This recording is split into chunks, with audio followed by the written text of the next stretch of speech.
Assalamualaikum warahmatullahi wabarakatuh. Selamat petang murid-murid.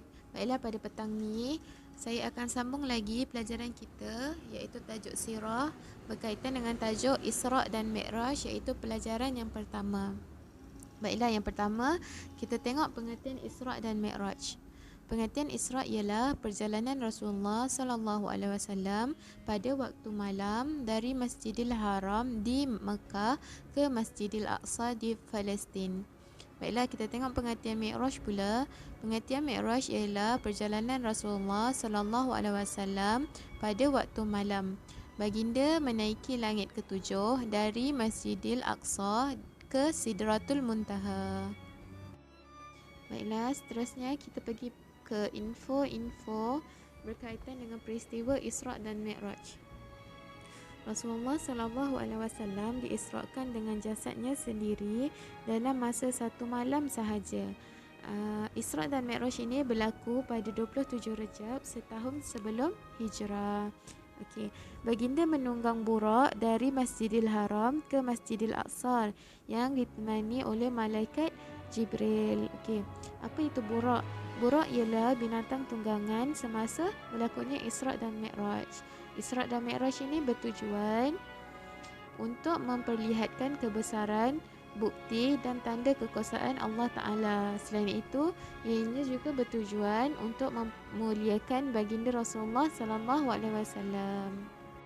Baiklah, seterusnya kita pergi pula pada dalil Isra' dan Mi'raj dari surah Al-Isra' ayat 1 yang bermaksud, Maha suci Allah yang telah menjalankan hamba-Nya iaitu Muhammad sallallahu alaihi wasallam pada malam hari dari Masjidil Haram di Mekah ke Masjidul Aqsa di Baitul Maqdis iaitu di Palestin yang kami berkati sekelilingnya untuk memperlihatkan kepada tanda-tanda iaitu kekuasaan dan kebesarannya kami.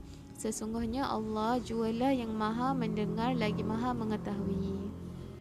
Baiklah murid-murid, kita masuk pula peristiwa yang berlaku sebelum Isra' dan Mi'raj.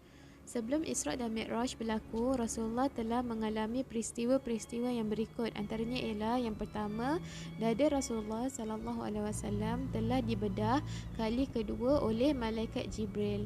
Untuk pengetahuan murid-murid, dada Rasulullah telah dibelah oleh malaikat Jibril kali pertama ketika baginda berumur 3 tahun semasa dalam asuhan Halimatus Sa'diyah. Okey, peristiwa yang kedua pula ialah hati baginda telah dikeluarkan dan disucikan dengan air Zam-Zam serta dipenuhi dengan iman dan hikmah. Seterusnya, kita pergi pula peristiwa-peristiwa yang berlaku semasa Isra' dan Mi'raj. Baiklah, yang pertama kita akan masuk dulu peristiwa-peristiwa semasa Isra'. Okey, yang pertama, Nabi Muhammad sallallahu alaihi wasallam telah memilih susu sebagai minuman baginda. Peristiwa ini berlaku setelah selesai solat berjemaah di Baitul Maqdis. Nabi Muhammad sallallahu alaihi wasallam didatangkan dengan dua bejana. Bejana ni ialah bekas. Bejana yang pertama ialah berisi susu dan bejana yang kedua berisi dengan arak. Lalu baginda sallallahu alaihi wasallam memilih susu untuk diminum. Okey, baiklah, yang kedua, Nabi Muhammad sallallahu alaihi wasallam juga melihat rombongan dagang penduduk Mekah semasa pergi dan balik. Yang ketiga, Nabi Muhammad sallallahu alaihi wasallam juga melihat malaikat Malik yang tidak pernah senyum dan tidak kelihatan riak kegirangan di wajahnya. Baiklah, seterusnya Nabi Muhammad juga diperlihatkan dengan beberapa azab yang menimpa kaumnya sendiri. Baiklah, yang pertama, azab bagi orang yang mengambil harta anak yatim. Orang yang mengambil harta anak yatim akan diazab dengan keadaan mulutnya yang mempunyai muncung seperti muncung unta dan dimasukkan api ke dalam mulutnya. Baiklah, yang kedua, azab bagi orang yang mengamalkan riba. Orang yang mengamalkan riba akan diazab dengan keadaan perutnya yang sangat besar dan tidak berupaya untuk beralih tempat di dalam neraka. Dan yang ketiga, Nabi Muhammad juga telah diperlihatkan dengan azab orang yang melakukan zinar. Orang yang melakukan zinar akan diazab dengan memakan daging yang busuk walaupun ada daging yang halal lagi elok. Okey, baiklah. Seterusnya, kita tengok pula peristiwa semasa Mi'raj. Tadi kita dah tengok peristiwa semasa Isra'. Jadi kita masuk pula peristiwa semasa Mi'raj.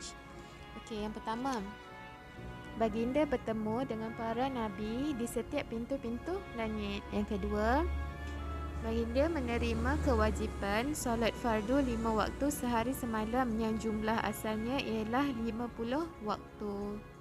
Dan yang ketiga, baginda diperlihatkan dengan rupa sebenar malaikat Jibril di Sidratul Muntaha.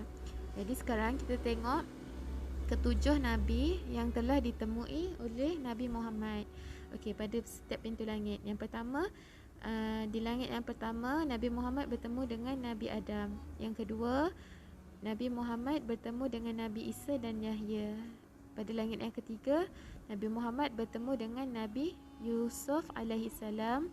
Dan di langit yang keempat, baginda bertemu dengan Nabi Idris.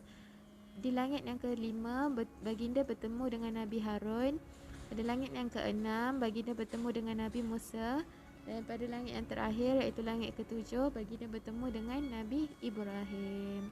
Baiklah murid-murid, setakat tu mata pelajaran kita pada hari ini dengan tajuk 1 Isra' dan Mi'raj. Kita habis dekat peristiwa semasa Mi'raj. Akan datang saya akan sambung pula penerimaan masyarakat Arab terhadap peristiwa Isra' dan Mi'raj. Okey, sampai kita bertemu lagi. Terima kasih kerana mendengar. Assalamualaikum warahmatullahi wabarakatuh.